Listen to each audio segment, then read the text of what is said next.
It's the Daily Doug.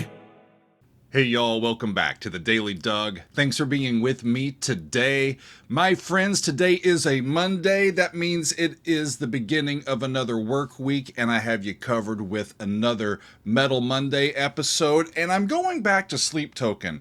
Y'all, I can't help it. I was going to do something else on this Metal Monday, but I saw, as I was going through and reconfirming my choices for this week, I saw that Sleep Token has released another single from their upcoming album, and so that goes to the front of the line for me because I've been very impressed with this band who is very new to me, and I want to hear what's going on with these folks. So Damocles is the new single from Sleep Token. This will be my third reaction to their music, and all of the songs that I have yet heard from them have been from their upcoming new album called Even in Arcadia.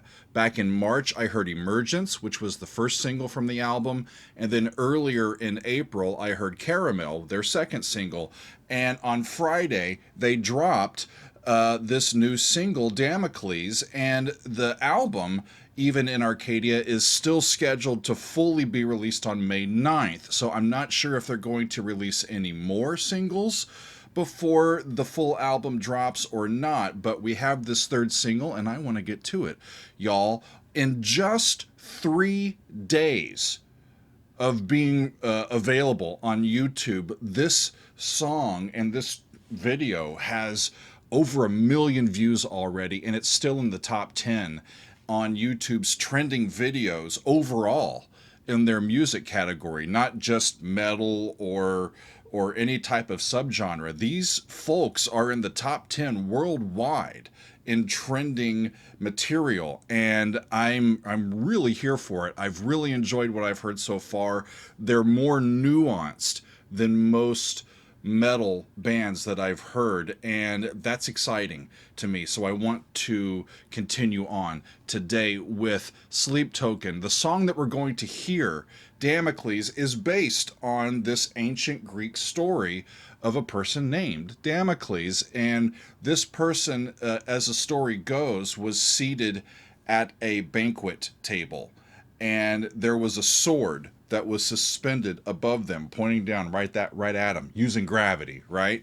And the sword is suspended by a single strand of hair. And it's the only thing that's keeping the sword from staying away from Damocles. And this story demonstrates the precarious nature of power, having power, and the constant threat of danger that rulers of people face by insurrection, by other people wanting to take their power by however means possible, right? But this is what it's based on, and the phrase "the sword of Damocles" has become an idiomatic way of describing an impending, I should say, or looming disaster. So that's what they're talking about here. What is the impending disaster that they are trying to avoid? We shall see. We shall see. So let's check back in with Vessel and the rest of the band from Sleep Token to hear their newest single. It is called Damocles, and it goes like this. Here we go. Well, I've been waking up under Right into it, right? Blossom days, if only Damocles would hit me back. Lovely. Expansive. No, Major 1, major 7 chord. 4 major 7. Would prevent my head from fading to black. And it feels like falling into the sea. Just 1 and 4 so far, and they're both major 7th chords.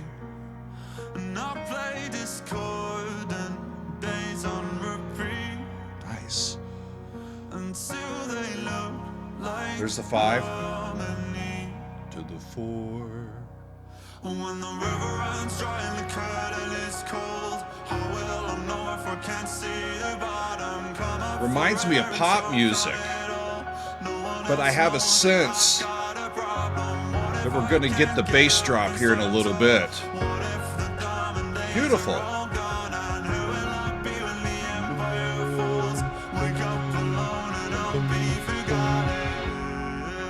Boy, they didn't drop it. Wow.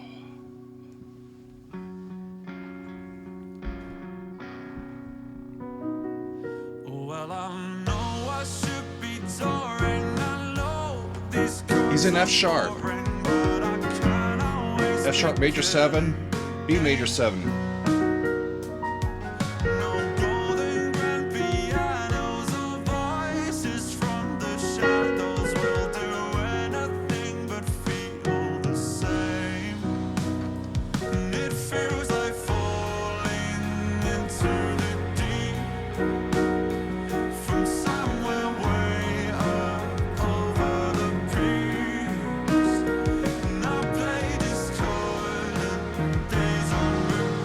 D sharp, back to B.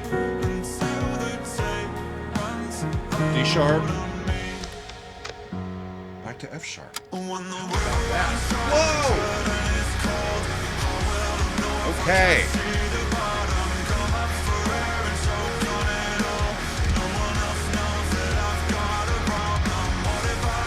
Four. Big 4. Big 1.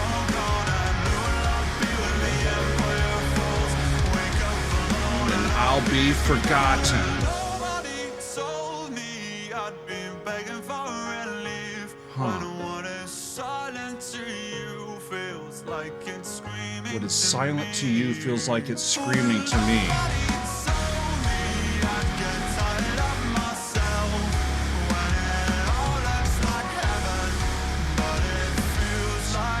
Wow, it all looks like heaven, but it feels like hell.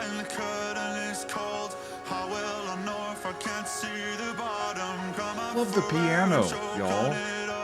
No one else knows that I've got a problem. What if I can't get up and stand tall? What if the diamond days are all gone? Wake up alone and I'll be forgotten.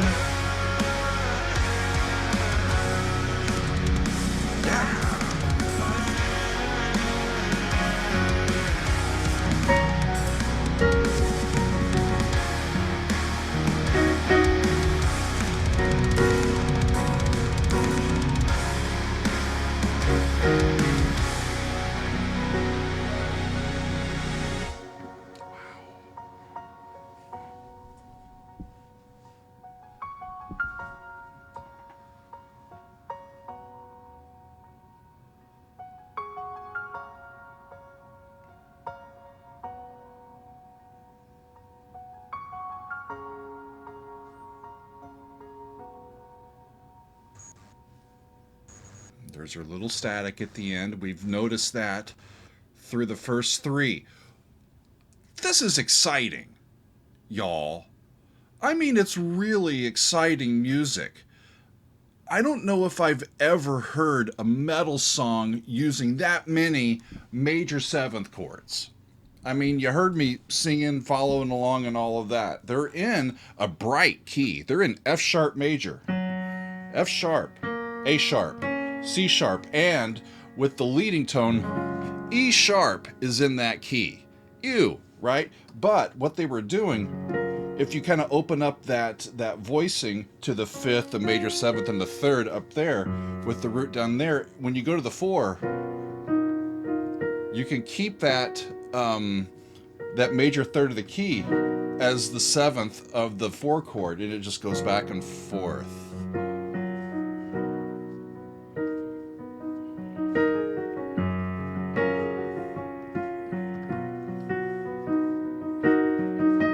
To D sharp, and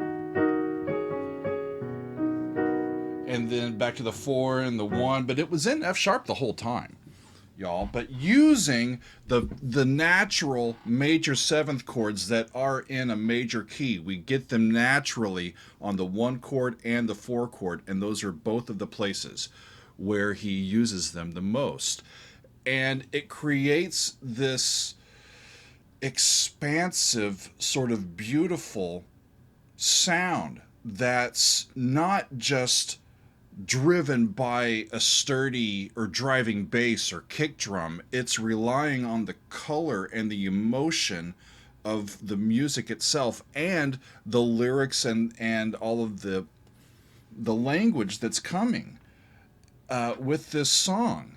And it's really fascinating to me, y'all, to have this song come right after Caramel, because this is another really smart and vulnerable take on the pitfalls of becoming well known while you do what you do. You know, you work to be good at your job, in this instance, a musician, and, you know, you become well known. And with the previous song, Caramel, they were talking about their internal and emotional struggles as they became famous, right?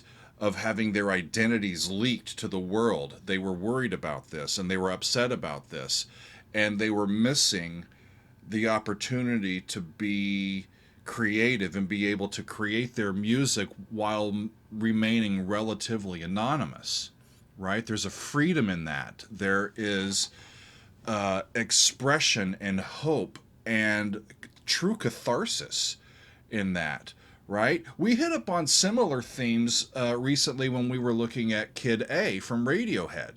Similar things. How am I reacting to all of this fame, to all of these expectations now on fans, on the music producers or the publishers, the record labels, and all of that? There's all of this expectation, which can become pressure now, right? And the music becomes no longer a vehicle for catharsis, but a commodity by which you do your job. And it's a real brain, like, mind fuck. You know what I mean?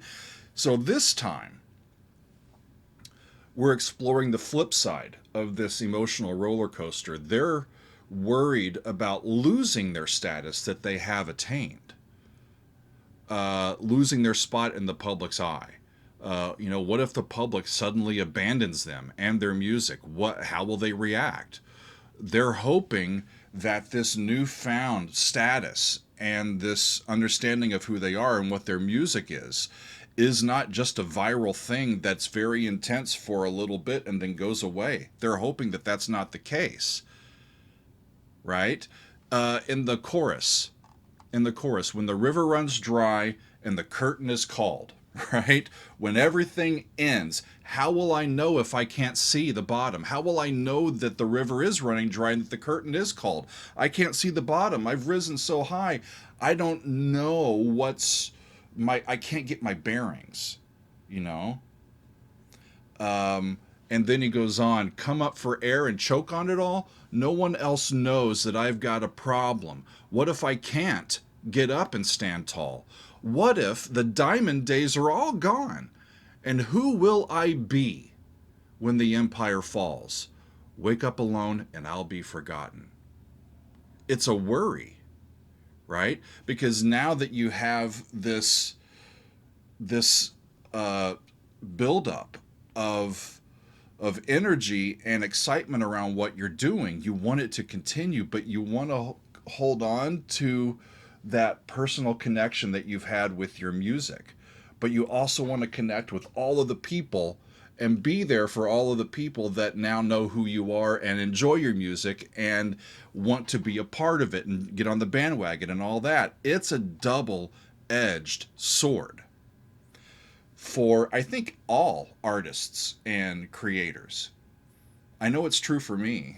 We simultaneously want to feel free and unabashed in our pursuit of our music and our art, our expression, all that sort of stuff. But we also really long, at least I do, long for acceptance of our music and an emotional connection with those who hear it. You know, it makes you feel like you're a part of something bigger than yourself. But being a part of something bigger than yourself in itself is a vulnerable and tricky thing emotionally to do. But the art is worth it, right? As long as the art is worth it, then it's worth keeping on and keeping going. And I really am excited about hearing this entire album when it comes out. I don't know if I'll do it here on YouTube or where I'll do it, or even if I'll just do it in my own private time, but I'm very taken by this band and their artistry from what I've heard so far. I am sure that I will get to more from this album. I'm sure that I will get to some of their back catalog as we go. They're still really brand new to me. There are some bands that I've done 20 or 30 videos on, you know, and this is only my third with Sleep Token. So we'll get there. Sleep Token fans, we'll get there, but for now I'm just excited to be following along and joining on the bandwagon. Thank you to those of you who have jumped on with me and accepted me. I'm a fan and I look forward to hearing more of their stuff. But that is all for me today, my friends. I thank you for being with me, and we will see you next time on another edition of the Daily Doug.